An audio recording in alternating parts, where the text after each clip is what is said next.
मुंबई उच्च न्यायालयामध्ये शिपाई आणि हमाल या पदांसाठी पदभरती जाहिरात आलेली आहे. याचं नेमकं आतापर्यंत कितीपर्यंत कट ऑफ लागत आलेला आहे, किती मार्क्सवरती विद्यार्थ्यांची निवड झालेली आहे आणि मित्रांनो याची निवड प्रक्रिया काय असणार आहे, ज्यामध्ये अभ्यासक्रम, परीक्षा कुठे होते तुमची, त्याविषयीची माहिती आपण बघणार आहोत. तर पहा मित्रांनो, सर्वात अगोदर आपण ही जी माहिती आहे 2023ची उच्च न्यायालय भरती शिपाई आणि हमाल पदाची त्याची माहिती बघूयात. त्यानंतर मित्रांनो व्हिडिओच्या शेवटी तुम्हाला कितीपर्यंत कट ऑफ लागलेला होता ती सर्व माहिती परीक्षेविषयीची आपण बघणार आहोत. तर पहा मित्रांनो, 133 टोटल या ठिकाणी या जागा आहेत यावर्षी, ज्यामध्ये मित्रांनो सर्वात अगोदर 24 सिलेक्ट केले जाणार आहेत कॅन्डिडेट आणि 109 जणांची 2 वर्षासाठी वेटिंग लिस्ट लावली जाणार आहे. म्हणजे त्या वेटिंग लिस्टमधील 109 विद्यार्थी 2 वर्षामध्ये भरले जाणार आहेत. हळूहळू त्यांना पोस्टिंग दिलं जाईल. या ठिकाणी मित्रांनो परमनंट जॉब आहे. 15,000 स्टार्टिंग पेमेंट आहे, बेसिक पेमेंट प्लस याच्यामध्ये भत्ते असतील तुम्हाला. हा पेमेंट 26 ते 27,000 इन हँड स्टार्टिंग महिन्यापासून सुरुवात होतो. तो 47,600 पर्यंत तुमचा बेसिक पेमेंट जो आहे तो वाढत राहील. सर्व गव्हर्नमेंटचे भत्ते तुम्हाला भेटतात मित्रांनो. या ठिकाणी हा पेमेंट जो आहे तो खूप मोठ्या प्रमाणामध्ये नंतर वाढत राहतो. फक्त 7वी पास तुम्ही या ठिकाणी असाल तर अर्ज करू शकता. मित्रांनो 18 वर्ष तुमचे कंप्लीट पाहिजेत आणि 38 वर्ष ओपन कॅन्डिडेटसाठी वयोमर्यादा आहे. मागासवर्गीय उमेदवारांना 43 वर्षापर्यंत वयोमर्यादा दिलेली आहे. ऑनलाईन ॲप्लिकेशन सुरू आहेत. 7 एप्रिलपर्यंत ॲप्लिकेशन करायचे तुम्हाला. याचे ₹25 फक्त फीस ठेवण्यात आलेली आहे. ऑनलाईन अर्ज भरण्यासाठी महत्त्वाचा मित्रांनो, तुमच्याकडे जर 7वीची मार्कशीट नसेल तरी देखील तुम्हाला 7वीचे मार्क्स टाकणं अनिवार्य असणार आहे. जर तुमच्याकडे मार्कशीट नाही आहे तर एकूण 100 म्हणजे एकूण गुणापैकी 100 गुण टाकायचे आहेत आणि प्राप्त गुणापैकी 50 गुण म्हणजे तुमचे 50% या ठिकाणी होणार आहेत. गुणपत्रिका तुमच्याकडे नसेल तर मित्रांनो 7वीचे मार्क्सची तर काल्पनिकरित्या तुम्हाला अशा पद्धतीने 50% मार्क्स जे आहे टाकायचे आहेत. त्याच्यानंतर मित्रांनो महत्त्वाचं आहे, एकापेक्षा जास्त तुम्ही अर्ज केले तर शेवटचा जो अर्ज तुम्ही भरलेला आहे तो तुमचा ग्राह्य धरला जाईल. म्हणजे पहिला अर्ज तुम्ही केला आहे तो चुकलेला असेल, आता तुम्हाला वाटतं की नवीन अर्ज करावा, जो तुम्ही दुसऱ्या नंबरचा नवीन अर्ज कराल तोच तुमचा अर्ज ग्राह्य धरला जाणार आहे. पहिला अर्ज ग्राह्य धरला जाणार नाही मग एकापेक्षा जास्त अर्ज केल्यास. आता मित्रांनो तुमची निवड प्रक्रिया कशी असेल आणि तुमची परीक्षा कुठे होईल. परीक्षा मित्रांनो तुमची शक्यतो मुंबईमध्येच होणार आहे, कारण की मित्रांनो आतापर्यंत मुंबईची ह्या जागा आहे तेथील त्याच ठिकाणी परीक्षा घेतील तुमची. केवळ मित्रांनो अर्ज केला यावरून तुम्हाला मुलाखत किंवा नेमणुकीचा हक्क प्रस्थापित होणार नाही, लक्षात घ्या. त्याच्या अगोदर तुमची अल्पसूची म्हणजे या ठिकाणी शॉर्ट लिस्ट यादी जी आहे ती तयार केली जाईल. शॉर्ट लिस्ट अर्ज तुमची छाननी करून त्यानुसार यादी तयार केली जाते मित्रांनो.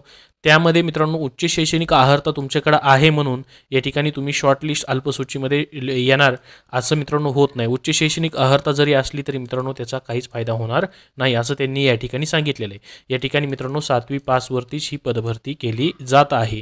तर शॉर्टलिस्ट मित्रांनो कुठल्या बेसिसवरती ते करतात त्याबद्दल मित्रांनो याच्यामध्ये काही लिहिलेलं नाही. त्यांनी शैक्षणिक अर्हता वगैरे सर्व तर टाकायचंच सांगितलं आहे. त्यांनी ते सर्व पाहूनच केलं जाणार आहे असं म्हटलं आहे. परंतु उच्च शैक्षणिक अर्हता आहे म्हणजे या ठिकाणी तुमची शॉर्टलिस्टमध्ये नाव येईल असं समजायचं नाही, असं त्यांनी या ठिकाणी लिहिलेलं आहे. तर मित्रांनो सदर पदाच्या निवडीसाठी मुख्य आधार मानला जाणार नाही, लक्षात घ्या, उच्च शैक्षणिक अर्हता. तर तुमचे आता मित्रांनो शॉर्टलिस्ट तयार केल्यानंतर तुमचं शॉर्टलिस्टमध्ये नाव आल्यानंतर फायनल मित्रांनो सिलेक्शन तुमचं कसं होतं, निवड प्रक्रिया कशी आहे.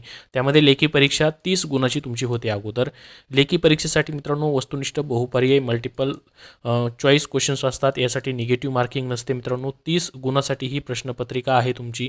एकतर मित्रांनो 15 प्रश्न असतील किंवा एकतर 30 प्रश्न असतील, अशा प्रकारे होणार आहे. किती प्रश्न असतील तेही त्यांनी या ठिकाणी सांगितलं आहे. मागे जी परीक्षा झाली होती एकदा मित्रांनो त्यामध्ये 30 प्रश्न होते. पुण्यामध्ये एक परीक्षा झाली होती त्यामध्ये 15 प्रश्न होते, म्हणजे एक प्रश्न 2 मार्काला. 30 प्रश्न असले तर एक प्रश्न 1 मार्काला असेल, म्हणजे 30 गुण तुमचे असतील. तर मित्रांनो शारीरिक क्षमता आणि विशेष अर्हता चाचणी, त्यानंतर तुमची लेखी परीक्षेमध्ये तुम्ही ज्यावेळेस पास होता त्यानंतर होते 10 गुणाची आणि तोंडी मुलाखत 10 गुणाची. आता मित्रांनो लेखी परीक्षेमध्ये अभ्यासक्रम नेमका काय असेल, अभ्यासक्रम देखील त्यांनी या ठिकाणी दिला नाही. परंतु मागे ज्या प्रश्नपत्रिका आपण बघितल्या त्याचे व्हिडिओ आपल्या चॅनलवरती उपलब्ध आहेत. मागील प्रश्नपत्रिका पुणे आणि मुंबईची झालेली, त्याची लिंक ही डिस्क्रिप्शन बॉक्समध्ये मी तुम्हाला दिलेली आहे. त्यामध्ये मित्रांनो जवळजवळ 29 प्रश्न बघितले होते, तर ते सर्व जनरल नॉलेजचे विचारलेले होते. जसे की महाराष्ट्र राज्याचे राज्यपाल कोण आहेत, भारताचे पहिले राष्ट्रपती कोण होते, किंवा महाराष्ट्रामध्ये अर्थमंत्री कोण आहेत, किंवा मित्रांनो इतर प्रश्न. आंदोलनाबद्दल असतील, म्हणजे इतिहास असेल, भूगोल असेल, असे जनरल नॉलेजवरती प्रश्न जे आहेत ते विचारण्यात आले होते आणि चालू घडामोडीवरती काही प्रश्न होते मित्रांनो. तर तुमचा अभ्यासक्रम काय असेल हे तुम्हाला समजले असेल. मागील जी आतापर्यंत परीक्षा झाली त्यावरनं मी तुम्हाला सांगितलं की जी वरती जास्तीत जास्त प्रश्न या ठिकाणी विचारले जातात. लेखी परीक्षा मित्रांनो समजलेली असेल तुम्हाला कशी होईल तुमची. आता याचा कट ऑफ किती लागला होता मागच्या वेळेस वगैरे, कितीवरती सिलेक्शन झालं होतं विद्यार्थ्यांचं, ते पुढं मी तुम्हाला सांगणार आहे. त्यानंतर शारीरिक क्षमता आणि विशेष अर्हता चाचणी म्हणजे काय मित्रांनो. आता पहिल्यांदा पहा शारीरिक क्षमता म्हणजे काय. शारीरिक क्षमता म्हणजे मित्रांनो समजा एखादं ऑफिस आहे त्यांचं, त्या ऑफिसमध्ये ज्या वस्तू मित्रांनो इतरत्र टाकलेल्या असतात, फाईल्स इतर ठेवलेले असतात, कागदपत्र ठेवलेले असतात किंवा काही वस्तू असतील, त्या वस्तू तुम्हाला मित्रांनो व्यवस्थित लावण्यासाठी सांगितलं जातं. म्हणजे किती चपळतेने तुम्ही काम करता ते पाहिलं जातं, त्याला शारीरिक क्षमता असं म्हणतात. तर तीच मित्रांनो, किंवा साफसफाई करणं असेल, हे सर्व कामं त्याच्यामध्ये असतात. आणि विशेष अर्हता म्हणजे मित्रांनो तुमच्याकडं काही विशेष प्रावीण्य आहे, जसं की तुमच्याकडे मित्रांनो ड्रायव्हिंग लायसन आहे किंवा तुम्हाला गाडी वगैरे चालवता येते किंवा मित्रांनो तुम्ही खेळामध्ये सहभाग घेतला होता त्याचे काही सर्टिफिकेट असतील किंवा इतरत्र तुम्ही काही विशेष प्रावीण्य मिळवलेलं आहे त्याचे सर्टिफिकेट असतील, अशा पद्धतीचं ते चेक केलं जातं. त्यासाठी 10 गुण असतात. विशेष अर्हता या ठिकाणी लिहिलेलं आहे त्यांनी आणि शारीरिक क्षमता. त्यानंतर तोंडी मुलाखत 10 गुणाची होते. मुलाखत कशी होते मित्रांनो त्यावरतीही काय प्रश्न विचारले जातात त्याचाही व्हिडिओ बनवलेला आहे सेपरेट, त्याचीही लिंक डिस्क्रिप्शन बॉक्समध्ये आहे, तोही तुम्ही पाहू शकता. परंतु मित्रांनो ही 2 चाचण्या ज्या आहेत 10-10 मार्काच्या, त्यासाठी तुम्हाला सर्वात अगोदर लेखी परीक्षा पास करावी लागेल, त्यानंतर तुम्हाला बोलवलं जातं. आता मित्रांनो अभ्यासक्रमाबद्दल मी तुम्हाला सांगितलेलं आहे. अभ्यासक्रम त्यांनी तर दिलेला नाही, परंतु मागील जे परीक्षा झाल्या त्यावरून तुम्हाला अभ्यासक्रम सांगितलेला आहे. किती कट ऑफ लागला होता मागच्या वेळेस मित्रांनो. कट ऑफबद्दल कुठेही मित्रांनो त्यांनी ऑफिशियल वेबसाईटवरती दिलेलं नाही किती कट ऑफ लागलेला होता किंवा फायनल जे सिलेक्शन झालेलं आहे त्या विद्यार्थ्यांचं किती मार्क्सवरती झालं, 30वरती झालं की 35 किंवा 50वरती, ते कुठेही दिलेलं नाही त्यांनी. फक्त सिलेक्शन लिस्टमध्ये त्यांनी नावं दिलेली आहेत कोणाकोणाचं सिलेक्शन झालं. परंतु एक लिस्ट अशी सापडलेली आहे मित्रांनो ज्यामध्ये या ठिकाणी आपण पाहू शकता हायकोर्ट ऑफ बॉम्बे नागपूर बेंचची या ठिकाणी मित्रांनो परीक्षा झाल्या होत्या. त्याच्यामध्ये आउट ऑफ 10 मार्क्सपैकी म्हणजे या ठिकाणी जी विशेष प्रावीण्य आणि शारीरिक चाचणी आहे त्यापैकी किती मार्क्स पडले आणि आउट ऑफ 30 पैकी किती मार्क्स पडले विद्यार्थ्यांना त्याची यादी आहे. तर यामध्ये मित्रांनो जवळपास विद्यार्थ्यांना या ठिकाणी 29, 28, 29 मार्क्स पडलेले 2 विद्यार्थी आहेत. बाकी मग 25, 24, 23 अशा पद्धतीने मार्क्स या ठिकाणी तुम्हाला पाहायला भेटतील. 20 मार्क्स. काही विद्यार्थी देखील या ठिकाणी ॲब्सेंट होते. तर मित्रांनो किती जणांना बोलवलेलं होतं त्यांनी या ठिकाणी 239 जणांना बोलवलं होतं. आणि मित्रांनो या ठिकाणी जागा किती होत्या त्यावेळेस. जागामध्ये जर बघितलं मित्रांनो 76 जागा होत्या, 76 जागा भरायच्या होत्या. तर यावेळेस मित्रांनो जागा जास्त आहेत, जास्त विद्यार्थ्यांना ते बोलवतील. या ठिकाणी बऱ्याचपैकी मित्रांनो 4-5 जण ॲब्सेंट आहेत यापैकी, परंतु बऱ्याच जणांनी परीक्षा दिलेली आहेत, लेखी परीक्षा आणि या ठिकाणी विशेष अर्हता चाचणी. तर मित्रांनो आता नेमका कट ऑफ किती लागेल. कट ऑफ तर त्यांनी दिलेला नाही, फक्त लेखी परीक्षेमध्ये किती मार्क्स पडले ते दिलेलं आहे 30 पैकी. तर आता मित्रांनो टोटल 50 पैकी तुमचा या ठिकाणी कट ऑफ लावला जातो. तर यावेळेस मित्रांनो तसाच कट ऑफ लागेल हे सांगत नाही मी, अंदाजित तुम्हाला कट ऑफ सांगतोय. इथून मागे किती लागला होता त्यावरून अंदाज सांगतोय तुम्हाला, असाच लागेल असं नाही मित्रांनो. यावेळेस चेंजेस आहेत. यावेळेस मित्रांनो अर्ज किती येऊ शकतात, किती जणांना ते शॉर्टलिस्ट करतायत, किती जणांना अल्पसूचीमध्ये टाकून ते बोलवत आहेत परीक्षेसाठी, त्यावरतीही डिपेंड आहे. आणि मित्रांनो जागा देखील यावेळेस थोड्या जास्त आहेत. मागे देखील मित्रांनो 2-3 वेळेस भरती झाली त्यावेळेस देखील जागा कमी जास्त होत्या.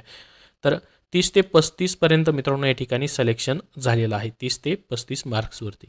तर मित्रांनो 50 पैकी तुम्हाला या ठिकाणी जास्तीत जास्त लेखी परीक्षेमध्ये मित्रांनो 25 पैकी 25च्या वरतीच मार्क्स तुम्हाला घ्यायचे सिलेक्शन होण्यासाठी. 25च्या वरती मार्क्स पाहिजे म्हणजे पाहिजे, तर तुमचं या ठिकाणी मित्रांनो वेटिंग लिस्ट किंवा शॉर्ट लिस्टमध्ये येऊ शकतं. म्हणजे फायनल सिलेक्टेड लिस्ट जी आहे मित्रांनो किती मार्काची ती तयार करणार आहेत या ठिकाणी दिलेलं आहे त्यांनी.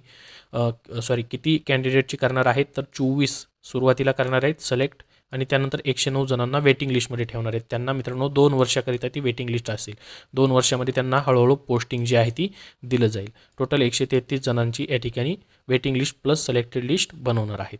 तर मित्रांनो या ठिकाणी 30 ते 35 मार्क्स तुम्हाला 50 पैकी पडले पाहिजेत, अशा पद्धतीने तुम्हाला या ठिकाणी तयारी करायची आहे.